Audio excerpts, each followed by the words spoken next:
ladies and gentlemen. So, as I'm starting a new project with MTG Pete, um, I wanted to say a couple things about why we are here. Who are we? What are we doing? I am Pete. So, for those of you who aren't familiar with my work, my education is in philosophy. I have been an entrepreneur for my adult life. I've run a couple of different businesses. I've been playing Magic the Gathering since Revised when I was 11 years old, and I've been on and off from there on out. I played Commander as my main hobby from 2012 onwards until the pandemic, when I played Risk, and I've become the world's first professional Risk player. So my goals with the channel are we are going to be doing exploring, making content on Magic. We're going to be playing starting with Magic Arena, but I'm interested in expanding into other things. And I thought it would just make the most sense to start with a tutorial to get those who might not be familiar with the game or with Arena up to speed so they can follow along with the content. And I really, really do hope you all enjoy. What is up, Planeswalkers? I was thinking if I was here to teach anyone how to play Magic the Gathering, it would be a good idea to start with the basics.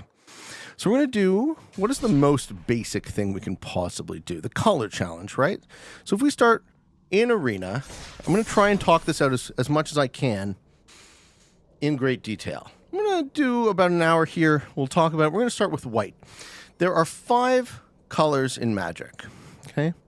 5 colors of mana: white, blue, black, red, and green. And the colors of mana indicate different things you can do. This is Hearthstone, effectively. This is older than Hearthstone. Hearthstone is based off of Magic, inspired, I wouldn't say based off, I would say inspired by Magic a lot. Magic was the first collectible card game. Cresting says, all I know about Magic is don't forget to untap your mana. You don't have the option. And I will tooth and claw is what it takes. I will explain how that all works out. We got 21 months from RJ. That's pretty damn good. I missed you this weekend, RJ. Hope everything went well at home. And thank you so much, sir. All right, so this is the challenge deck. We're going to be playing white. So we start with only white mana. One of the 5 colors. White is the color of order, the color of community. White typically has a lot of little dudes. It has angels. And white mana comes from the planes. Okay, so you see in this deck there are 25 planes, 60 cards total. This is a pre-constructed deck, and I assume I am playing against an opponent that is a bot. I seek a path. Not a human opponent. Okay?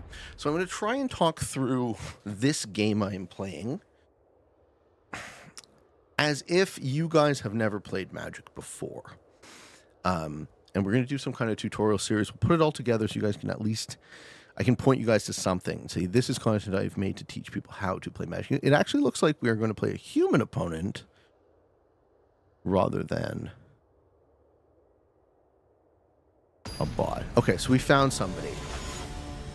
We found an opponent. We got Vander.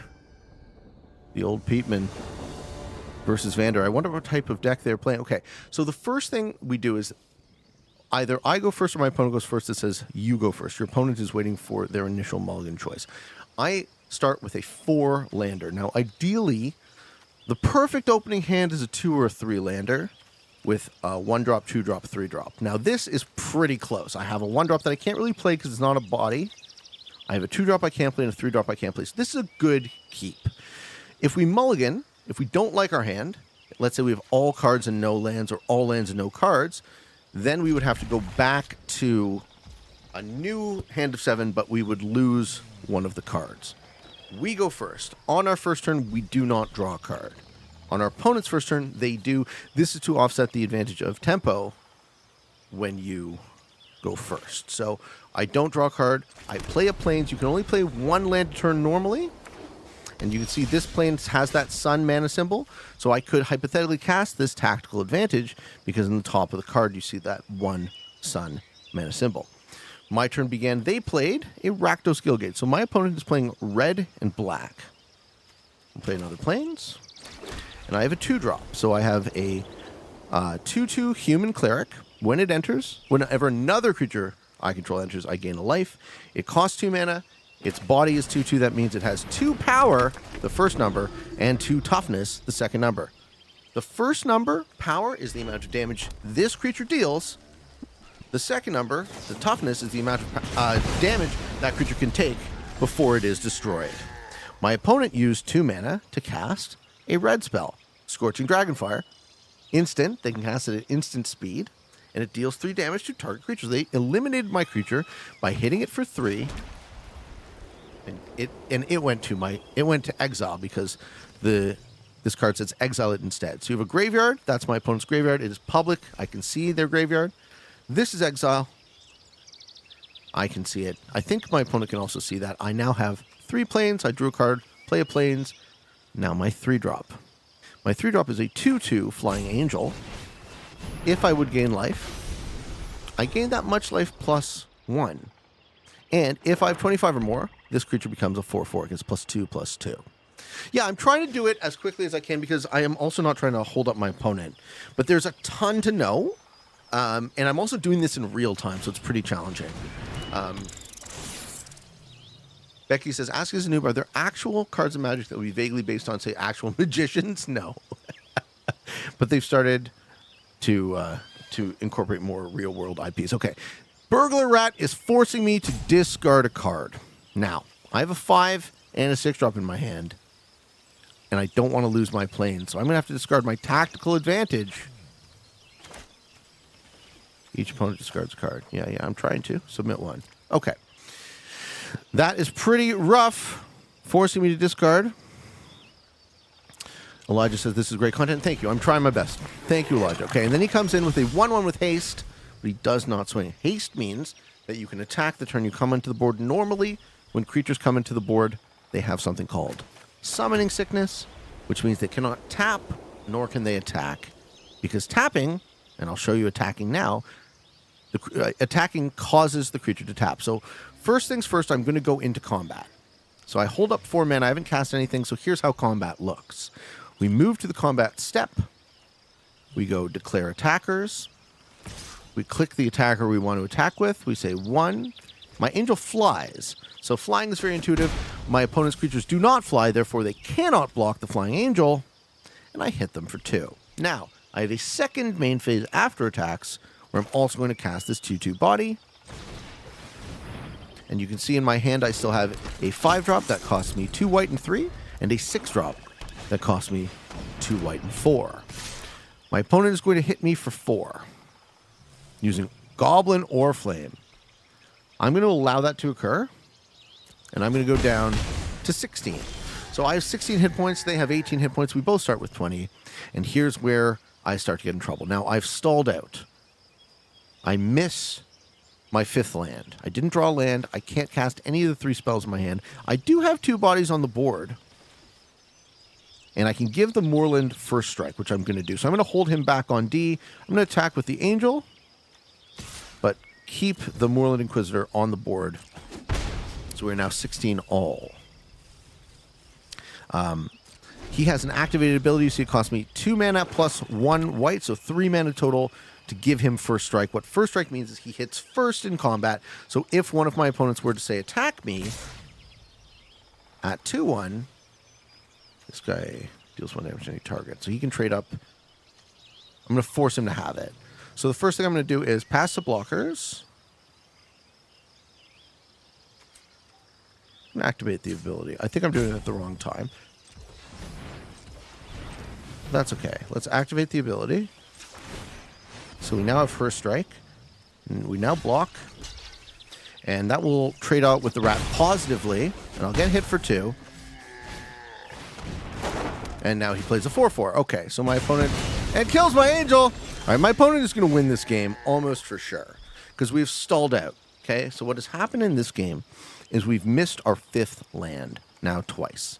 Okay, we're not going to play a land this turn. So I won't be able to cast anything big in my hand. And my opponent will probably outrace me. One thing I can do, though, is I can hold this tactical advantage up at instant speed, target blocking or block creature you control, Gains +2/+2 to end of turn. So I will be able to favorably trade out with the Gorehorn Rider, and I'll show you how I do that. Trade out means I'm going to give this guy first strike and instant speed, and I'm going to make him +2/+2. So he will become a 4/4 first strike. And when this thing attacks, we will have a trick. Okay, it is a 5/4. So the first thing I want to do is I want to cast a tactical advantage. He hasn't blocked yet. So I got to pass to blockers. I got to declare blocks. I got to respond to blocks. Why can't I respond to blocks? Oh, we have to go to damage? No, I should be able to respond to blocks. Why can't I do... Did I do it in the wrong order?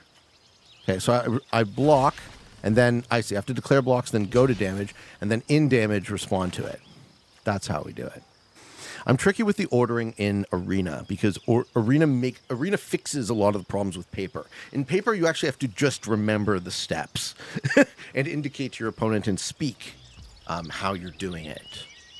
So the first thing I'm going to do is I'm going to give the tactical advantage, and the second thing I'm going to do is activate the ability. He's going to try and remove my creature, and then I'm going to activate the ability. And at least I'll trade out favorably. So my 4 first strike hits his 4 toughness, and I survive. But again, we still have not drawn our 5th land. So we have a bunch of cards in hand, and we have no ability to cast them. We go to combat. We do not attack. We don't want to run our small dude into a flying 3/3, and we pass the turn. So this is just a shitty example of how the mana system in Magic is imperfect. There is some luck in the game. There's so many steps and sub-steps. Am I fucking this up? Am I doing a shitty job? Sure. I think I just lose here to bad luck, but that's okay. We'll play to our outs until we're dead. Dude, there are entirely too many big cards in one hand. That's what I'm fucking saying. Okay. And hit me. Beat me up. Let's go. The old Peteman's coming to Pound Town. Okay, so I can kill that thing with first strike, though. Does he have a trick?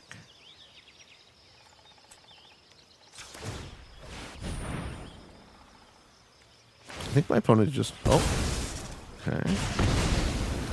He's just killing my dude. Okay, well, now we know. Okay. Now we have no dudes. And we're going to die. 5th land can't come soon enough. Sarah Angel is a classic Magic card, okay? Sarah Angel was from Alpha, was from the very first set from 1992. I love this card. I've always loved this card. It is a 5 mana, 4/4 flying angel with vigilance. And what vigilance means is it does not tap to attack. We do get our 5th land. Probably too little too late. We play a Sarah Angel. My opponent has no cards in hand. So, we might stabilize here, but it really depends on if we can keep the Sarah alive. He's going to hit me in the face, but he's going to hit the Angel. He's going to clear the Angel. Okay. Again, just not the way the cookie crumbled. And now I get hit for 9. I get it for 10. And we're at 2. And I will say, good game, because now, no matter what I do, I can't play 2 blockers. So my opponent is going to be able to get in. Yeah, I die. You can win this, Pete. Well, this is what trying to win this looks like. I would cast the Inspiring Commander. Maybe forgets to attack. Exactly. And my opponent just doesn't attack. In the air. With his Immersturm Predator. Let's see if he screws this up. I don't think he's gonna, guys. And very nice. Good game, sir. Good. The game, it was good. So I feel like that was a fine example for white. And you're dead. Indeed. The turn order is what? Play mana, play creatures, attack, action cards. Okay, so the turn order works like this. Thank you for making me do it, Fung. This is super important to know in Magic. So the turn order in Magic goes untap, upkeep, draw, pre-combat main phase, combat. Inside of combat, you have declare attackers, declare blockers, damage, end of combat. Then you have a second post-combat main phase, and finally end phase. And I know that was a lot more than you were expecting to hear, but we can go over them in greater detail. The beginning phase is untap, upkeep, draw. So untap means you untap all your permanents, assuming they untap normally. Upkeep is you pay any upkeep costs or anything that triggers during upkeep triggers. And then draw means you draw your card for turn. Then you're in main phase. In a main phase, you have the ability to play land. You can play things at instant speed or sorcery speed. And there are other types of speed. There are special actions, but we don't need to. And there's split second, but we don't need to get into the nitty gritty. The main speeds are sorcery speed and instant speed. Okay, the difference between something at sorcery speed is when you play something at sorcery speed, the stack has to be clear in a main phase on your turn. Something at instant speed can be responded to. Something played at instant speed can respond to something on the stack. Shall we maybe do a different color? Can you do the upkeep dance again? Scientificus, you're a hater, bro. Let's see. Let's do another color challenge. Let's experience a different color, shall we?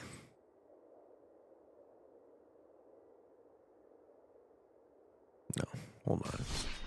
Yeah, let's experience blue mana. So blue mana is the color of knowledge. Blue cards are historically known for being OP, but also dance. I can dance. I'm trying to make a show here. Blue cards, historically, one of the axes that Magic designers used blue cards for was to represent knowledge, was to actually draw extra cards from your library and take extra turns. And both of those effects are OP, just in terms of the way the structure of the game works, right? Drawing extra cards, long-term will win you the game. Taking extra turns, long-term will win you the game very quickly. Patania says, I know Sarah Angel has vigilance, but I'd still tap that. That's a good Magic joke. It is a Magic joke because she is vigilant, so she doesn't tap to attack. You'll get there. This is the content folks want. I think so. I figure, like, I've gotten a lot of people say, your Magic videos are cool, Pete, but I don't know how to play, and there really isn't any way for me to learn. So, like, and it's super complicated. I get it. So I'm trying to bring some of you all up to speed and come along the ride with us. Okay, we're playing blue. We go first. We have 3 islands, an unsummoned classic Magic card. This is also printed in the very first set. Wall of Runes, so we have a 1-drop. That's going to gum up the board. Yeah, this is a great keep, okay?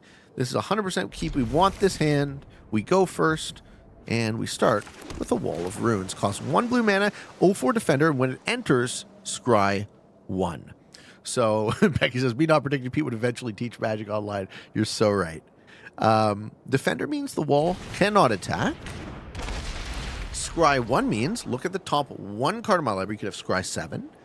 And you can either decide to put it on the bottom or keep it on top. In this case, I want to keep my 2-drop on top because I want to play it next turn. If you mulligan, you redraw, but you only draw 6 cards. No. You redraw all 7, but you put one of them on the bottom. The one you don't. The one you like the least, basically. So I could have chosen to put the Waterkin Shaman on the bottom and drawn a mysterious card. I want the physical ridiculous, but he's ignoring me, and I'm used to it. I'm not ignoring anybody. I'm trying to do a lot at once. Oh my God, this is hard. This is hard for me. And it's been requested by the people. Okay, my opponent is playing white. That is what we've learned. Next to combat. Is it my turn? It is my turn. I have a 2-drop. So I play a 2/1. Whenever a creature I control with flying enters, this thing becomes a 3/2. And that ends my turn. You're good, Pete. Do the thing. I know. I know. Okay, and my opponent is playing white, and they have a Bat Bird. 1/2 flyer. Whenever another creature controls enters, gain a life. Okay, so the first thing I want to see is... I'm going to play a land. The first thing I want to see is, does my opponent want to trade? So I have a 2/1, they have a 1/2. 2/1 kills a 1/2 because my 2 power hits his 2 toughness, and vice versa. His 1 power hits my 1 toughness. So I'm going to go to combat with 3 mana up so I can bluff a trick. He doesn't know what I have in my hand. I'm going to attack, and let's see if he blocks. I'm happy to trade here. He does not. So I'm going to hit him for 2. His creature only hits me for 1, but I have a follow-up play. I have a 2/2 flyer, which will block his bat in the air Oh, I should have done that. I would have pushed through 2 damage. Dumb. Error. Read the cards. I just made a mistake. It is flying, though. Yes, they're both flying. Okay, we got an Essence Channeler. As long as you've lost life this turn. What is happening? Why? No, what? What the fuck did I miss? Lost life this turn. Wherever you gain life. How did he gain life, though? Oh, from this. Interesting. Okay, he's going to attack me for 1 in the air. Is there a trick here, or I just go to blocks? Your 1/2 can't kill my 2/2. Yeah, they just made an error. Okay, they also made an error. Interesting. Okay, so he's 2 +1/+1 counters. I don't know where that came from. But I can unsummon. And force him to play it again. I think I will.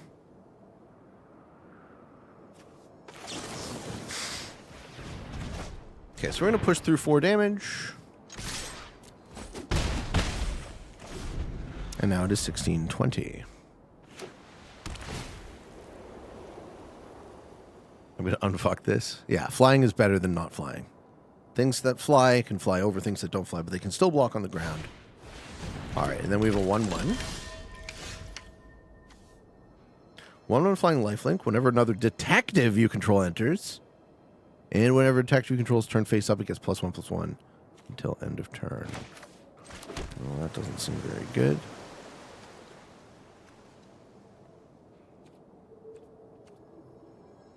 Does he have a trick? Is this guy? I feel like he has a trick. Here we go, yeah. No, he just lets me hit him. Okay. I'm happy to hit you. How many cards can you play from your hand per turn? As much as you can afford. So I have 5 mana. So as much as you can pay for. You also have a maximum hand size. The game's natural maximum hand size is 7, but there are cards that stop that from being a thing. So neither of these guys fly. Frilled Sea Serpent can't be blocked. I feel like racing here is the play. So I'm going to attack first.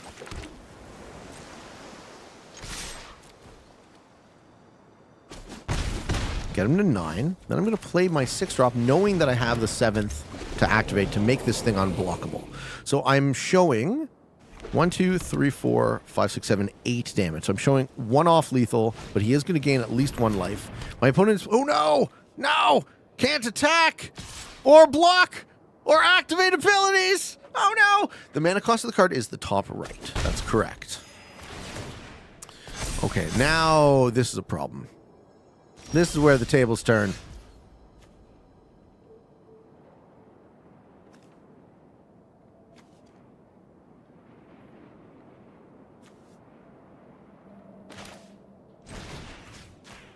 Okay, so what we're doing with this enchantment is we are tapping the Essence Channeler, and it does not untap for the entire amount of time that Water Knot stays on the board.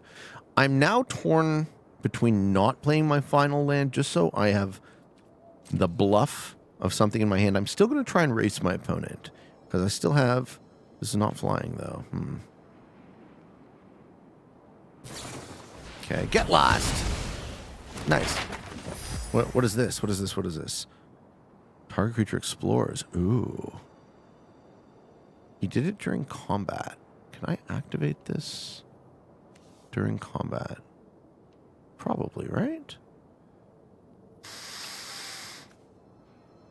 What are the odds that I don't hit? I'm just going to attack with this. Why doesn't it let me activate? Oh, it says specifically activate only as a sorcery. That's funny. Read the card, Pete.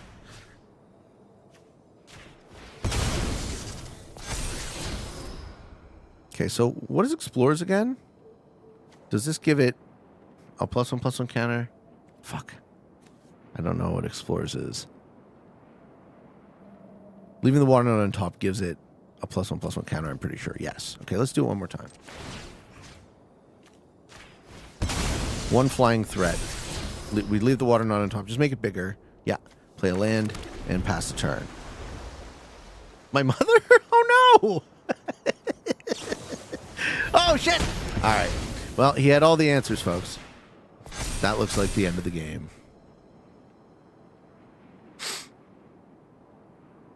I still have a decent amount of life, but I'm in top deck mode.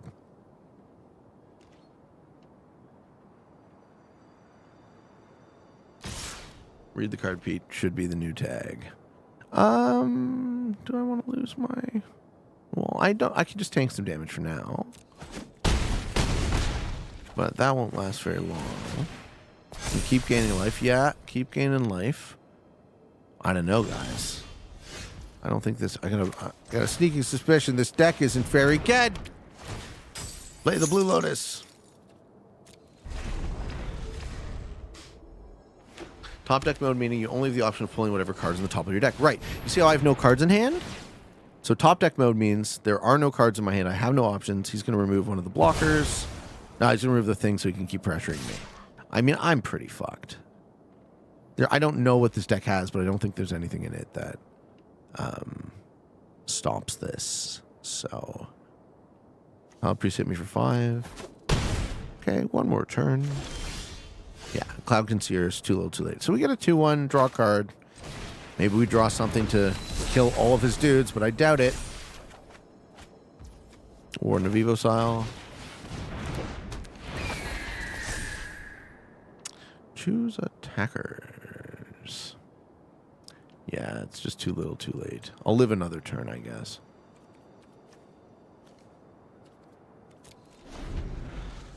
Why not block for time? So you're not dead until you're at 0. So one of the things you want to do is have a board that can...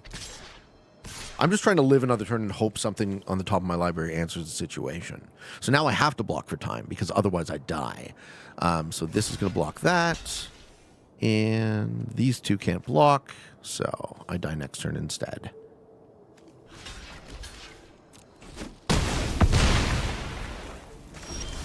But we've just survived about as long as possible.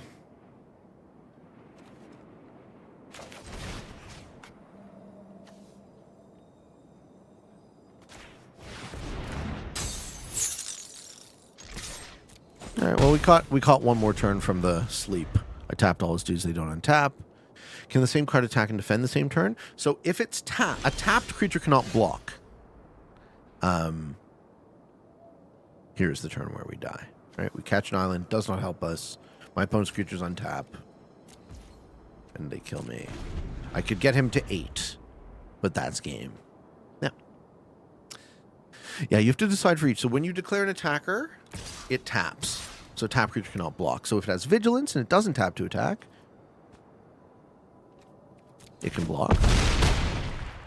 Or you have to figure out a way to get it untapped so that it can block. All right, so that was us going through blue and white. And I think that was pretty good for a tutorial, but we will do the other 3 colors of Magic. There's also colorless. So it's like technically the 6 colors. That was a bit fat. No. Not to worry. There's a lot to talk about. So we'll go through each of the color identities. Maybe the next time I do a Magic stream. The animations are pretty dramatic. It's a cool game. And we can keep learning together. But I'm going to do something a little bit higher skill now. All right, folks. The 3rd color in Magic. Black. Black is the color of power. What black tends to do is it tends to be willing to win at all costs. It tends to be very happy to sacrifice whatever resources it has, its life, paying life, sacrificing its creatures in order to achieve the win. Black decks are best at killing creatures. They can't really deal with other types of magic so well. So one of Black's key weaknesses is dealing with enchantments. There is some amount of life gain. They have some flying creatures and demons.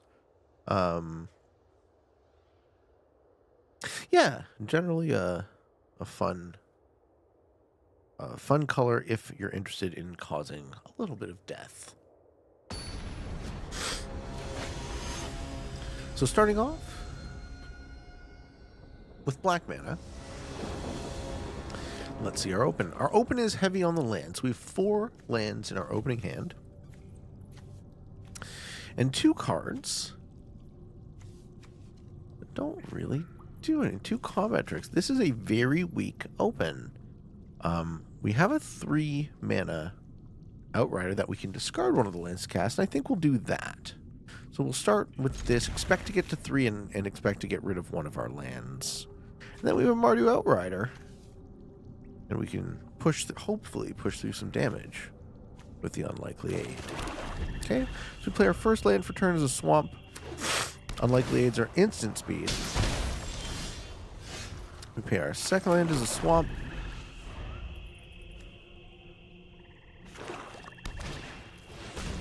Elysian Caryatid. This is a 2-mana 1/1 that taps to make a mana of any color. And if my opponent controls a creature power 4 or greater, it makes 2 mana instead. So this is a 2-mana 1/1 that potentially taps for 2 mana. That's pretty great. My opponent is in Golgari, meaning they're black and green. We're going to start just like this. Actually, I don't know if I want to get rid of a swamp or one of the Unlikely Aids now, considering I just drew a 7-drop. Let's try to get rid of one of these since we have it in duplicate. Now we have a 3-mana 5/5. 3-mana 5/5 is ahead of rate, so this is a very large creature to have come out turn 3. My opponent, however, as I said, is in Golgari, so they should be able to have a kill spell. I hope it's just not a straight-up kill, because then I have 2 for 1 myself.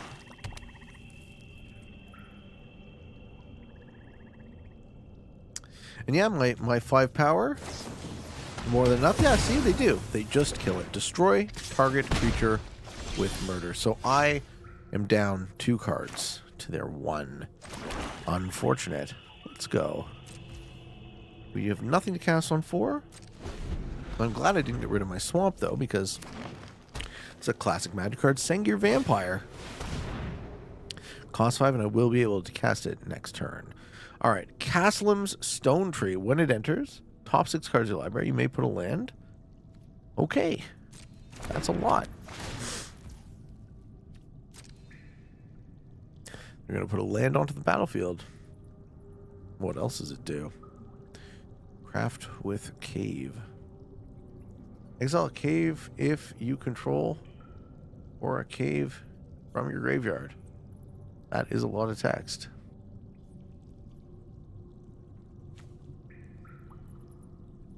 We're just waiting for my opponent to put a land out now. They've put Blooming March onto the battlefield. Okay, we go to attackers. We're going to take another 1 point of damage from the Elysian Caryatid.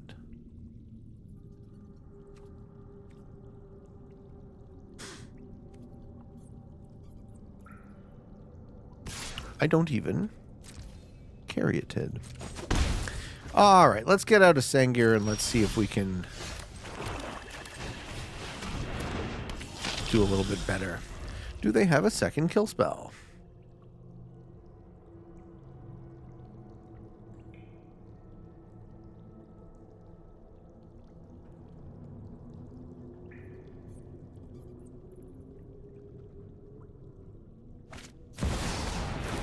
Bloodletter of Achlazots. If an opponent would lose life during your turn, they lose twice as much life. Oh no. That's not good. So what you're saying is this thing hits for 2? Well, you're not going to block, are ya? I have the Unlikely Aid as a trick, so I'm going to go to combat, and I'm going to attack with my Sengir Vampire. 4/4 in the air, he can block with his 2/4, but if he does, my Sengir will win because my 4 power defeats his 4 toughness, but his 2 power does not defeat my 4 toughness. So we will be connecting and pushing through 4 points of damage.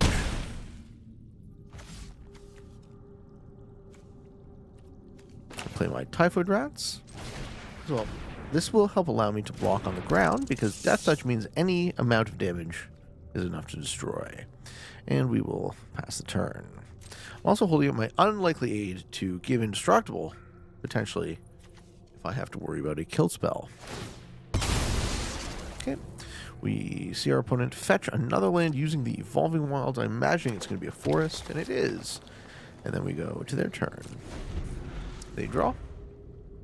Untap. Do they play another land? They are ahead of me on cards. They play. Search the library for a card, then shuffle. Target player draws 3. Loses 3. Are they doing both? Looks like they're doing both. Expensive, but they're not facing a ton of pressure from me at the moment. 1, 2, 3, and tutor. And another Evolving Wilds. Very nice. Okay. Are you going to swing? You are. You're going to hit me for 4 in the air. I accept 4 in the air.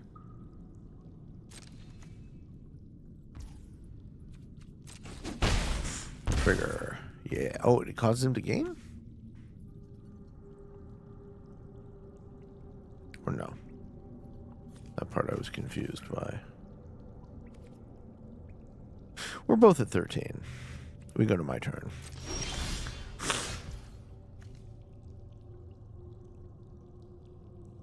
Okay, so I have 6 mana. I need 1 more to get to 7.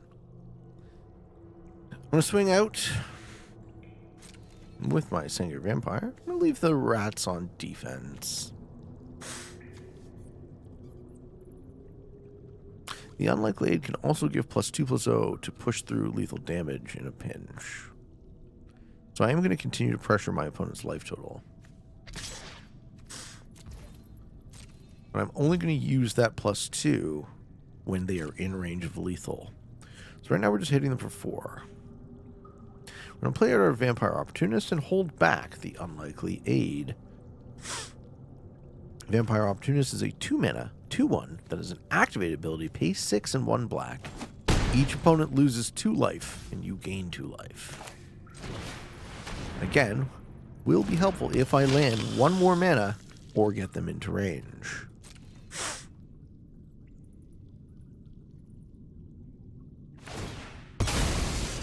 Sack the Evolving Wilds. Get another forest or swamp. They get a swamp this time. Okay.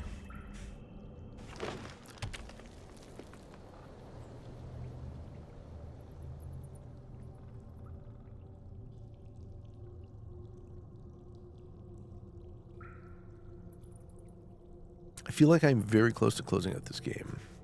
If I get to 7, I can cast the Demon of Loathing. Whenever Demon of Loathing deals combat damage to a player, they sack a creature of their choice. Let's see if my opponent tries to hit me. They do. I am fine to take 2 in the air. It would be 4.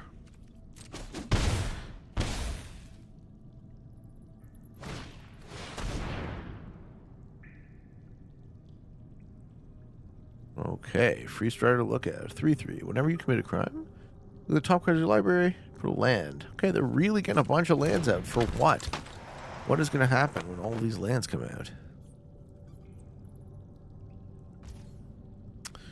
Okay, so they can block my creatures on the ground.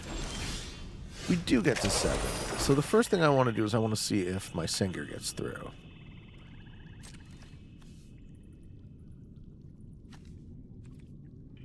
They do have reach, so maybe they block.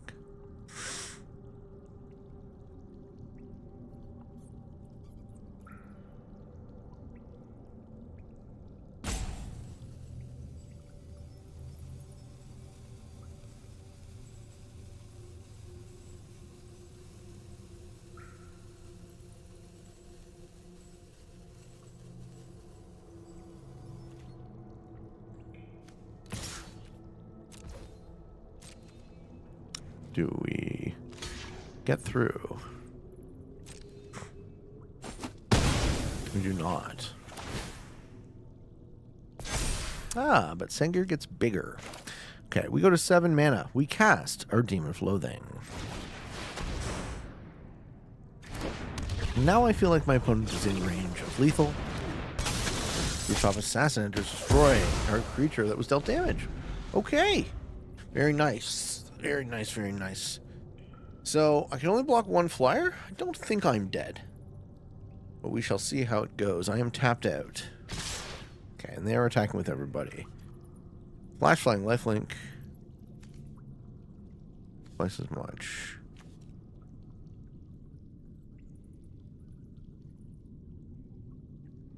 One, two.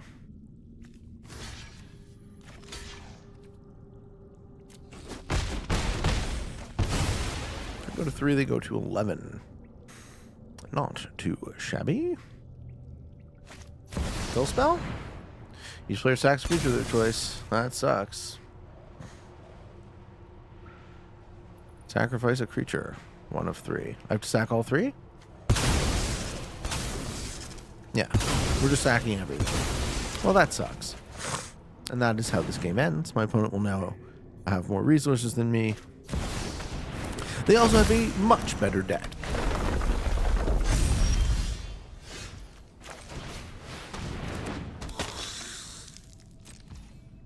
I'm not sure what the way to play with the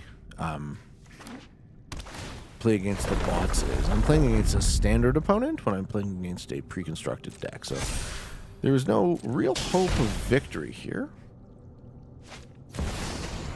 I would like to be on an even playing field, if possible.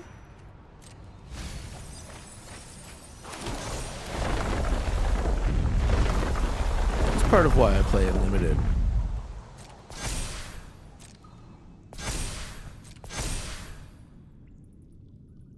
Because I'm new to Arena. Okay, I'm not even reading or checking what my opponent is doing. I'm just going to assume that they have me dead and let them kill me. I'm not going to my turn. We're not. Just kill me. Okay, that is black mana.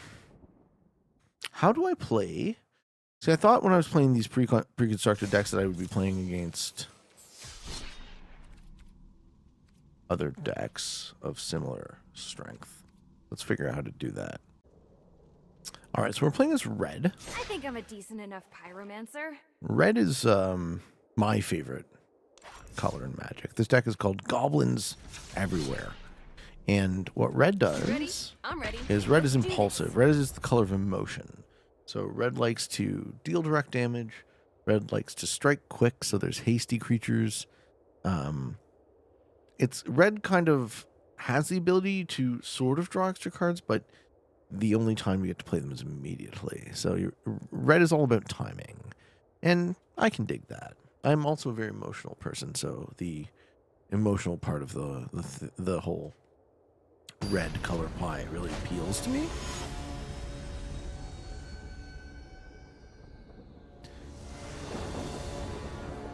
Okay, we go first. We get double shock and a nest robber with haste. Okay, so this is a very fast open.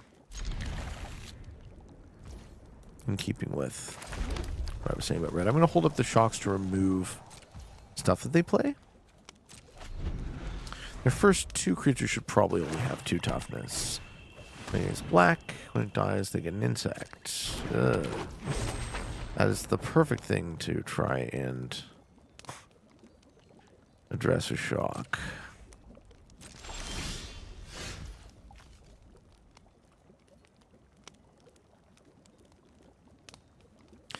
Create a number of 1/1 red goblin creature tokens equal to 2, plus the number of cards named Goblin Gathering in my graveyard. Okay, that can work. So this guy has haste. Don't think I want to play that out. I think I'm going to hold back the shock still. They can hit me for 1. But we are going to play the Goblin Gathering next turn.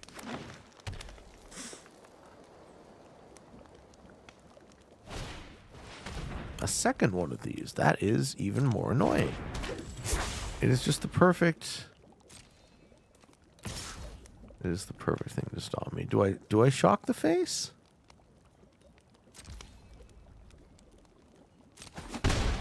Do I shock the face?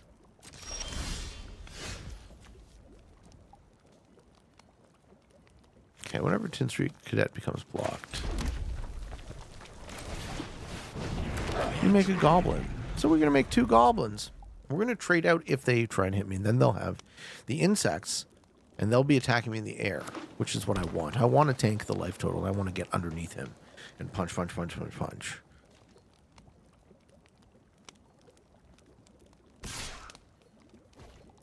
Yeah, we trade. Happily. If you'd like an insect, you can have an insect. Yep.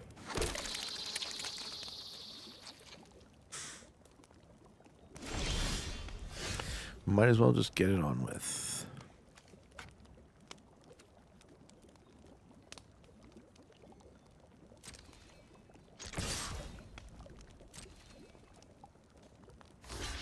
All right.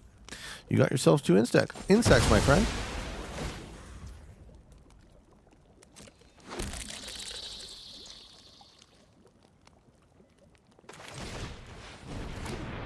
We play a 1/1, and we play a 2/1 with haste that we're not swinging with, because we're expecting my opponent to attack us with the flying creatures. We cannot block.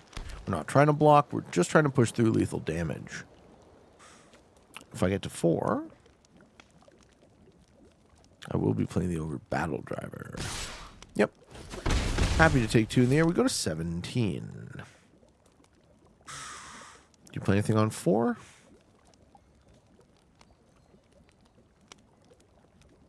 With 4, we might expect to see toughness higher than 2, so we put them out of a range of a single shock, which is why we kept 2 shocks back. Also, we can always trade up.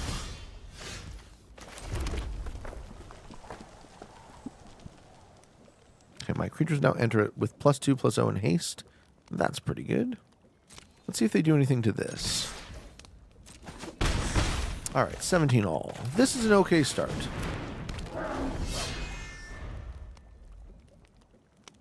You're not racing a red deck. Maybe they start gaining life somehow. That's how they would race me. It is also a pre-con, so I'm playing against some kind of foundations deck.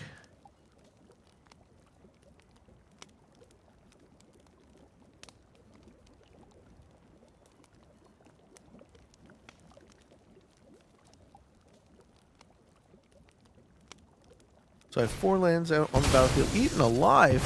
Ew, no. Alright. Well, that's fine. Volcanic Dragon. Okay, so we have 2 6-drops in our hand that we can't cast. I'm going to attack. Get him for 3 again. Volcanic Dragon says 4/4 Flying Haste again. If we can get to 6, we'll be alright. Also, the 2 shocks I'm now starting to think more and more we might use to trade up into bigger creatures and or work the body once we get them in range.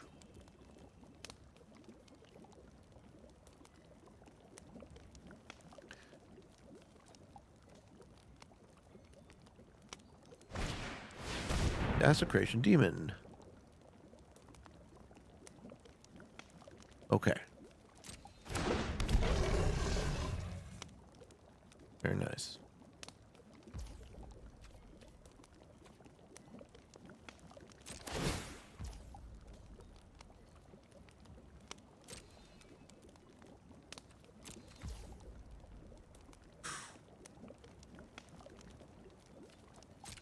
Can you hit me for 1? Sure.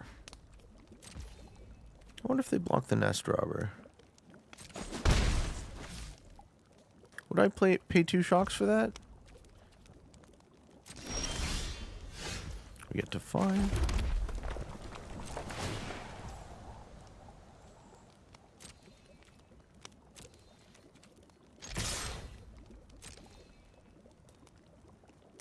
I think I will be paying 2 shocks for that. If they block the nest robber, but they don't. Okay, they're going to let 2 through. That's totally fine by me. Please attack me with that.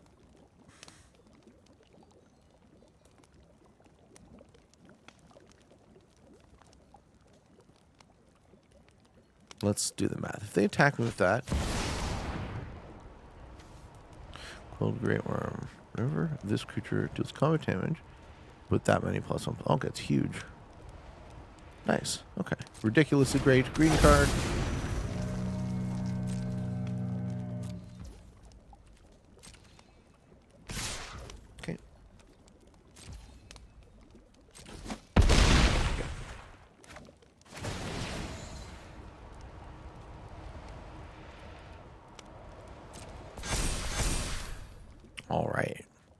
So I think my only chance is to top deck. So what would I have them at? 1, 2, 3, 4. To 8. 6. There's a very small chance if I top deck a land, just deal them direct. Let's see if I do. I don't think I will win this game, but I'm playing to my only out. So my only out is this. He blocks the wrong thing.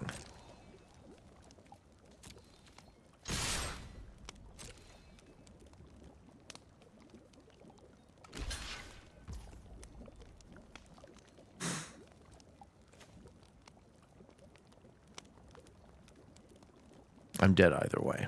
So I was hoping he would block the goblin, letting 2 through. That way I could get him to 1 instead of 0. Good game. We almost got there.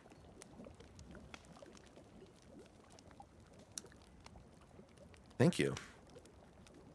We almost got there. Yeah, good game. All right, we'll concede. There you have it.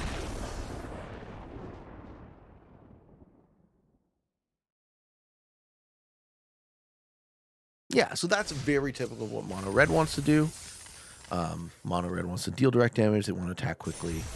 They want to kill a player before that player can stabilize. For our final color, the color we haven't seen yet, is green. Green is a color of growth, of life. I love green. What do I play?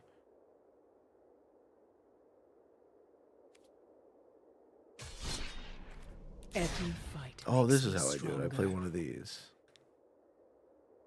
All right, let's play green versus... I finally figured out how to do it. Let's play green versus blue. So green and blue are natural enemies. Ah, that's better. Okay, we finally figured out how to do it. So I'm going to play against the bot now and then have a more fair match where I don't just get fucking stepped on. On 1, we keep a 4-lander of green. We play a jungle delver. 1 mana, 1/1. Pay 4 mana to put a +1/+1 counter on it. My opponent is playing mono blue. Okay, I'm going to play 2.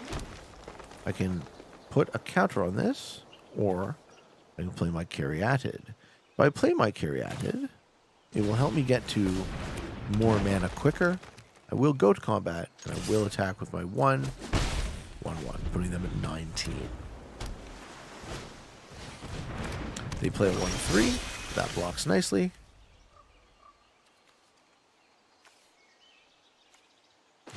I can pay something. Okay, I can put the counter on. I can put the counter on at instant speed.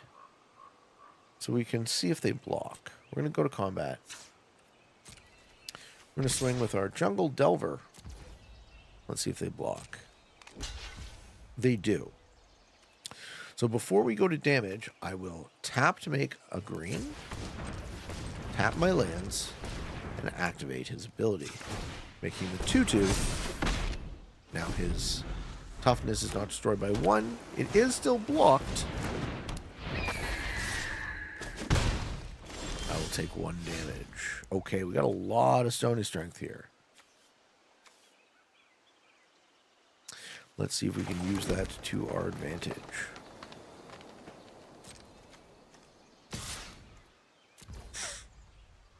Do they attempt to trade and fall for the same trick? No. They're going to let the damage through.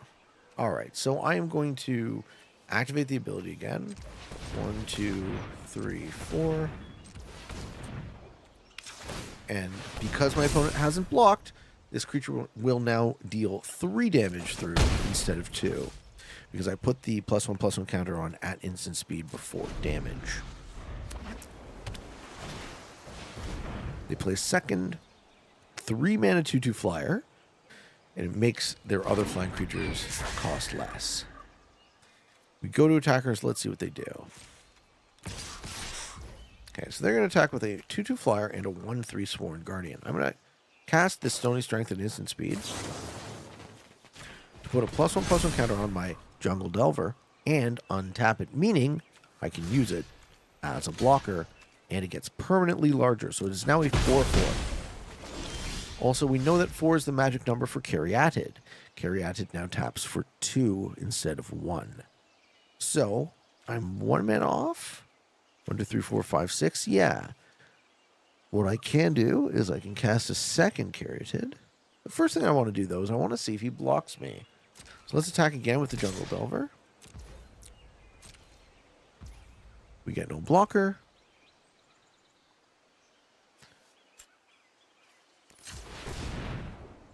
One, 2, 3, 4. Let's activate that ability. We're going to push through 5 damage instead.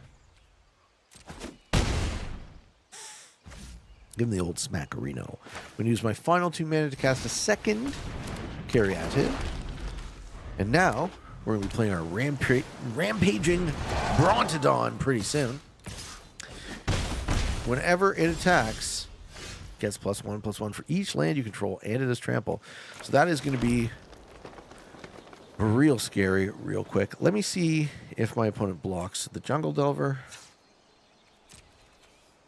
This is our threat.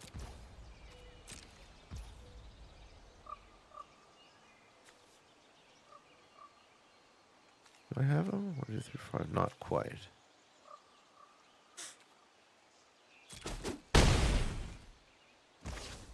Okay, we're facing a lot of damage in the air.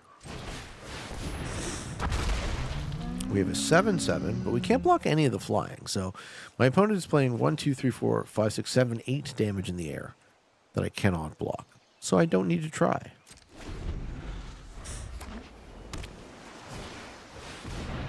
Okay, plays another 4/4. Do they attempt to attack me? They do. Okay, well that gets you dead. A human opponent would not do this. So I'm just going to take all that damage. I go to 5. And I destroy my opponent. We bite their 1 blocker. We go to combat. And we attack with everything.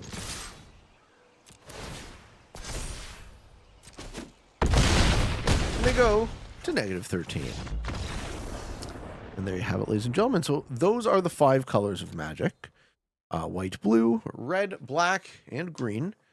And a little just quick sort of discussion of the basics of how to play. I know I went very fast. I'm happy to revisit the idea of a tutorial again, but I hope this serves not only as an introduction to the channel, but a little bit of an introduction to Magic the Gathering for you. I hope you all enjoyed. And as always, ladies and gentlemen, may your hands be full of lands and spells.